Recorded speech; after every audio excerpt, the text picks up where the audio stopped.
Yeah. Hey.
अध्यापन करीत होते.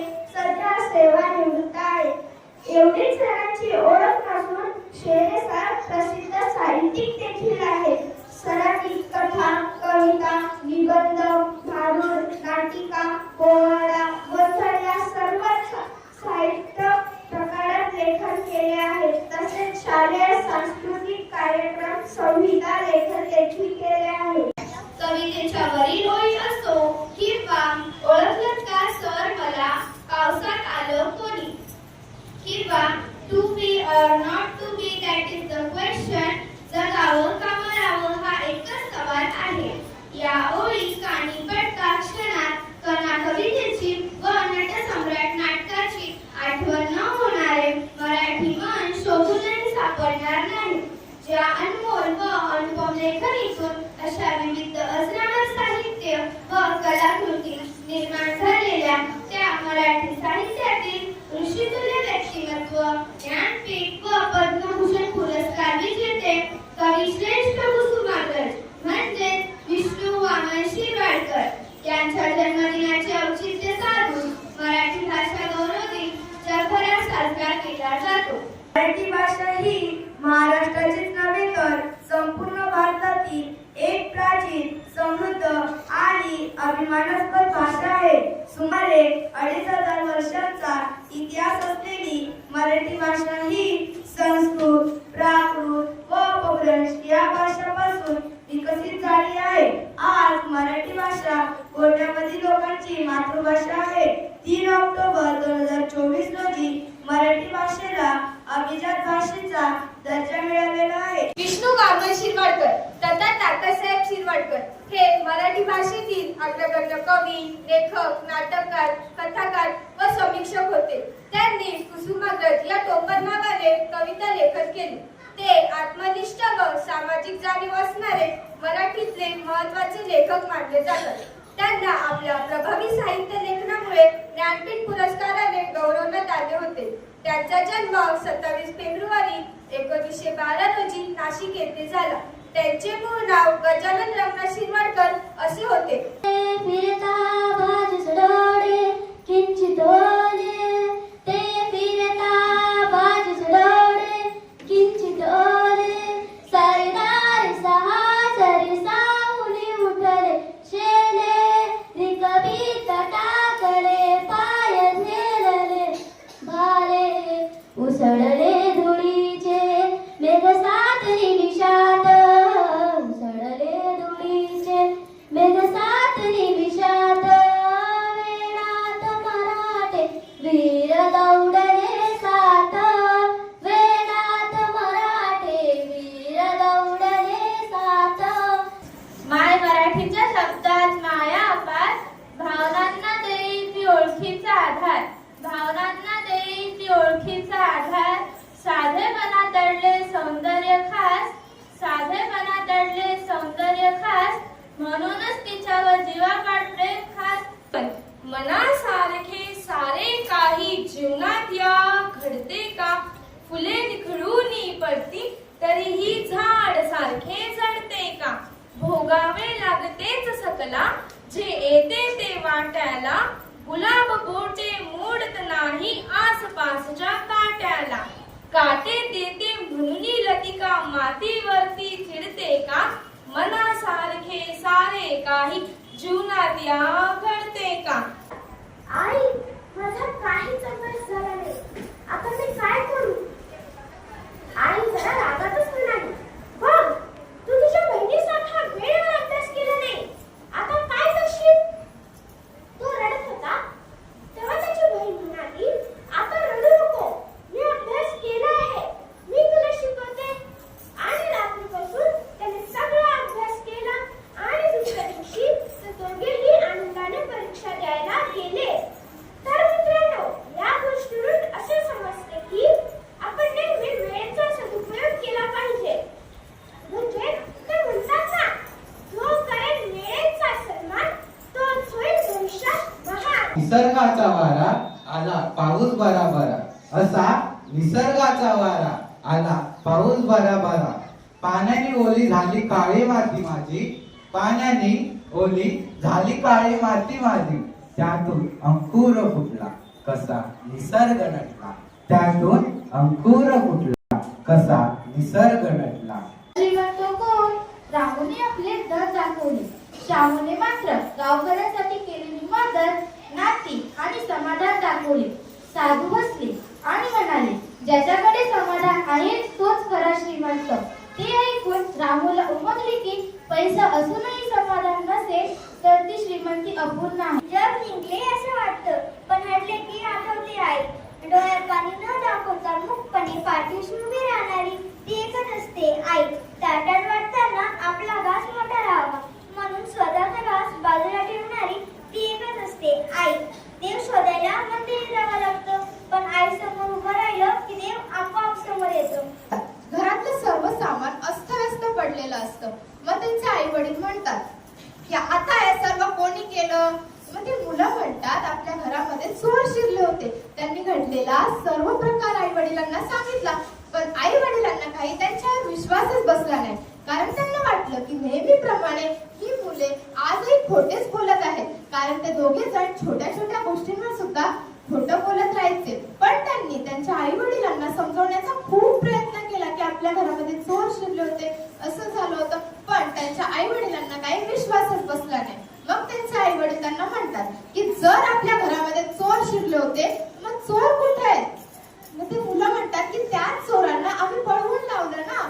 पण तरीही त्यांचे आई वडील त्यांच्यावर विश्वासच ठेवत नाही.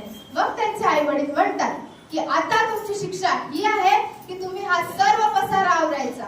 मग ते दोघी मुले खूप रडतात आणि मग ते ठरवतात की आता आपण आपल्या जीवनामध्ये कधीही खोटं नाही बोलायचं. पुरणपोळी गोड गुळानी खाता सगळे पोट भरून, वाईट विचार जाळूया चांगुलपणाची वाट धरूया, वाईट विचार जाळूया चांगुलपणाची वाट धरूया. शान माझी मराठी, मान माझा मराठी, अभिमान माझा मराठी.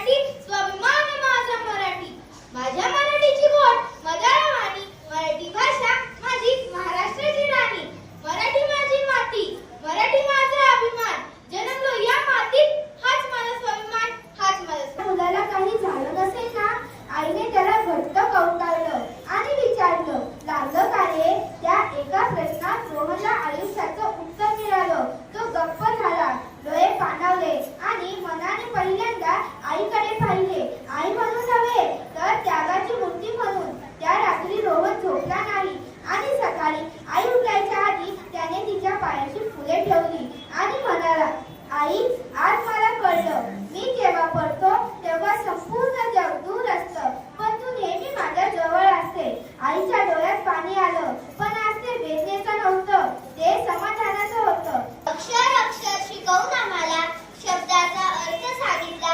अक्षर अक्षर शिकवून आम्हाला शब्दाचा अर्थ सांगितला. कधी प्रेमाने तर कधी रागवून जीवनाचा मार्ग दाखवला. जीवनाचा मार्ग दाखवला. ज्ञानाचा प्रकाश देण्या दिवा अखंड तो जळतो. ज्ञानाचा प्रकाश देण्या दिवा अखंड तो जळतो. जीवनाचा अर्थ खरा शिक्षकांमुळेच कळतो.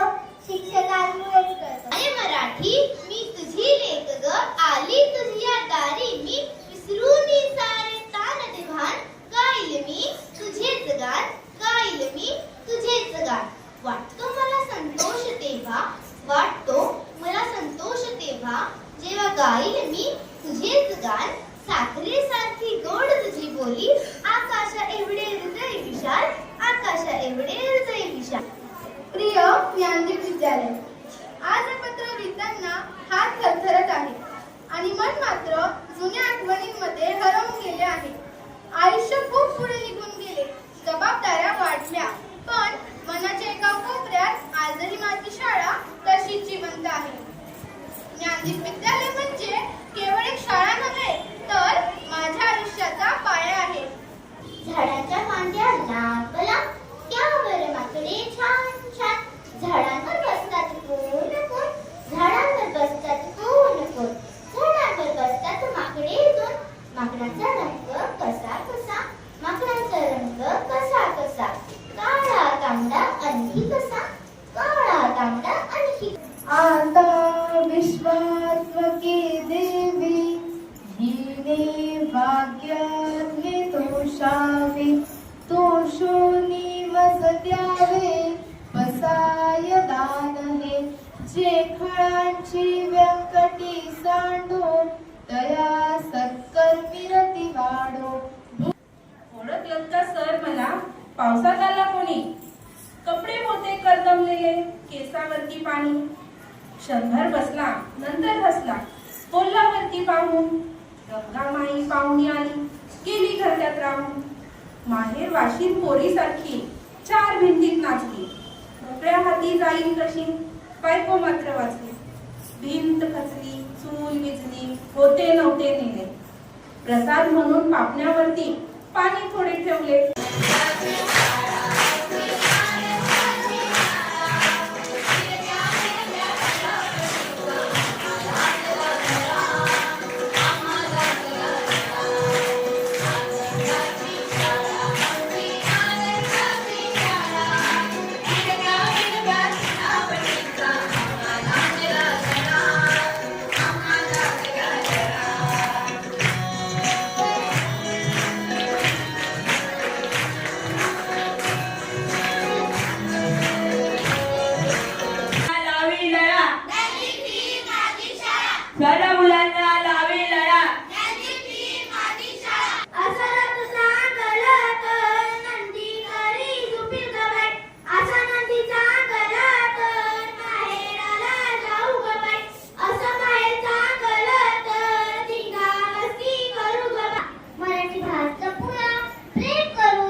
म्हणजे मनाचं बोलणं शब्दात गुंफलेलं नात सोनं हट्ट कधी औपचारिक कधी अनौपचारिक पण भाषा हवी नीट शिस्तबद्ध संस्कारिक पत्रलेखनाचे प्रकार दोन हे लक्षात ठेवा विद्यार्थ्यांनो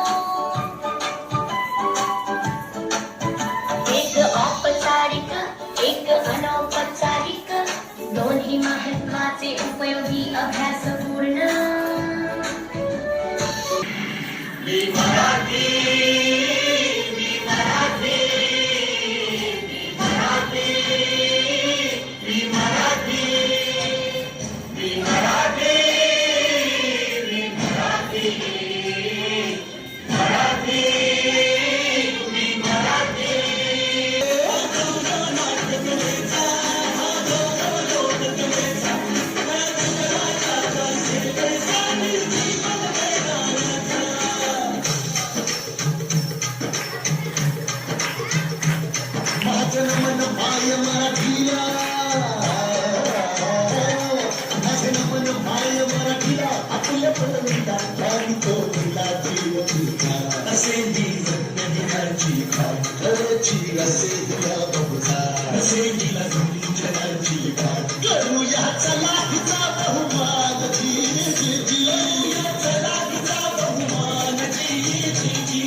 मराठी दिन जो आहे हा मराठी दिन आपण साजरा करत आहोत आणि तो वर्षभर असा साजरा करत राहायचा आहे आपल्याला. तर तो कसा करणार आपण असा नेहमीसारखा तर आपल्या जीवनात होणार नाही हा दिवस असा साजरा करण्याचा, पण मराठी बोलत राहायचंय. मराठी जर आपण बोलत राहिलं तर आपली मराठी भाषा ही नक्कीच जपली जाईल. आपली मराठी भाषा खूप प्राचीन आहे.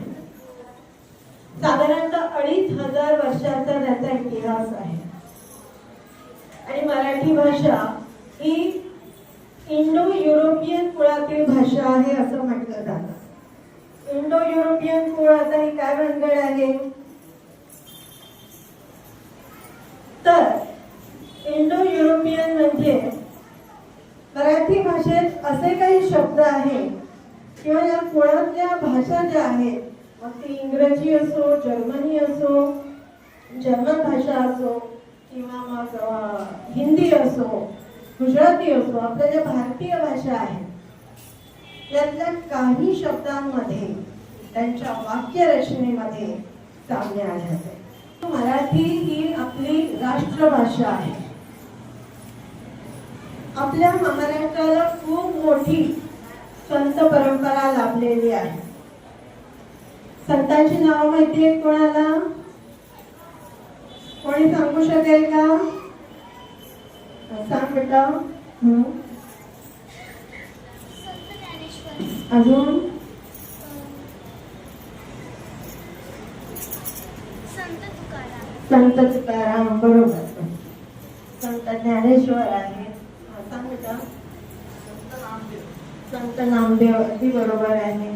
संत नामदेव संत ज्ञानेश्वर संत तुकाराम संत एकनाथ संत कामोपात्रा संत जनाबाई असे खूप संत होऊन गेलेले आहेत. किती कितींची नावं घ्यावी.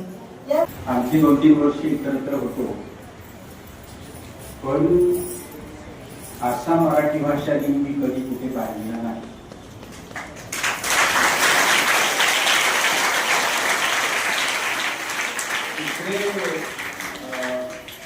थोडस माईक ऍडजस्ट करून द्यायला आला मला तुम्हाला, पण मुलांना तिथे स्टूल ऍडजस्ट करून देत होते. त्यांची उंची कमी होती पण कार्यक्रम त्यांनी एवढ्या उंचीवर नेला की मी काय आता बोलावं हे मला कळेल.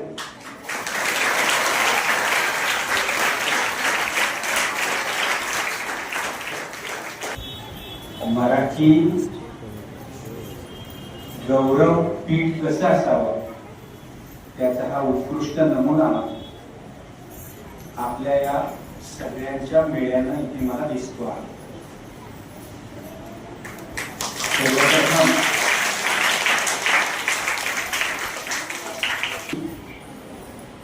भाषा गौरव दिनासाठी शुभेच्छा. हे तुम्हाला पण मला इतकं आवडलं ना खरं. म्हणजे मी मध्ये मध्ये जे बोलेन ना ते माझं पहिल्यांदा औपचारिक नाही म्हणजे अनौपचारिक असेल. हे सुरुवातीलाच मराठी मॅडमने शुभेच्छा दिल्या तुम्हाला आणि तुम्हाला पण म्हटलं ना खास म्हणजे त्यासाठी एका टाळ्या वाजवा.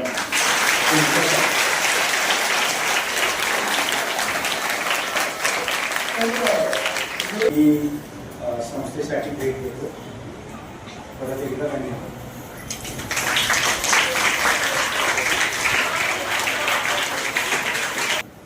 आजचा कार्यक्रम कशासाठी आहे? बराच वेळ झालेला आहे, हा सुरभूत झालेली आहे. मी तुम्हाला एक दाखवते बघा गमत. तिकडे काय आहे? विशेष बघण्यासारखं काही नाही. इकडे काय आहे? पोस्टर आहे, बॅनर आहे. कसला आहे? कोणाचा फोटो आहे? कुसुमाग्रज. ठीक आहे, बाकी कोणाचा फोटो नाहीये. कुसुमाग्रजांचा फोटो आहे. हे कारण असेल ना? कारण असेल ना काही? शेवटी याला कारण कारण तू बरोबर तू सांग. आपल्या देशाचं नाव काय? भारत. बरोबर आहे. आपल्या भारतामध्ये वेगवेगळे पुरस्कार दिले जातात. जसं भारत रत्न, खूप छान काम केलं भारत रत्न. तसंच साहित्यिक क्षेत्रात खूप छान साहित्य निर्मिती केली तर कुठला पुरस्कार दिला जातो तुला माहिती आहे? कुठला? ज्ञानपीठ पुरस्कार दिला जातो. आणि हे जे कुसुमाग्रज आहेत त्यांना ज्ञानपीठ पुरस्कार मिळालेला आहे. मग आजच्या दिवसाचा आणि त्या मराठी भाषेचा संबंध काय? तर आजचा दिवस म्हणजे 27 फेब्रुवारी हा कुसुमाग्रज यांचा जन्मदिवस आहे. आजच साजरी करायची का? आजच साजरी करायचं का? नाही, रोज करायचं ना, आपली मातृभाषा आहे. मग आपल्या शाळेमध्ये ना काही विद्यार्थी सगळे नाही, काही विद्यार्थ्यांना रोज पुस्तकं घेऊन जातात आपल्या लायब्ररीमधून. आपल्या लायब्ररीमध्ये खूप सारी पुस्तकं आहेत ना? मला सांगा बरं, हात वर करा. कोण कोण मुलं पुस्तकं घेऊन जातात? वाचतात पुस्तकं? वाचतात? ईश्वरी तू सांग, पुस्तक वाचायला मजा येते? रोज पुस्तक वाचायला आवडतं? मोबाईल मध्ये जास्त मजा येते की पुस्तक वाचायला? बरोबर, खूप छान. बस, धन्यवाद. उत्तुंग भरारी घेऊया उज्ज्वल भविष्यासाठी. एक दिलाने उमटू दे जय घोष आज हा ओठी. दरी खोऱ्यातून नाद घुमू दे एकच दिन राती.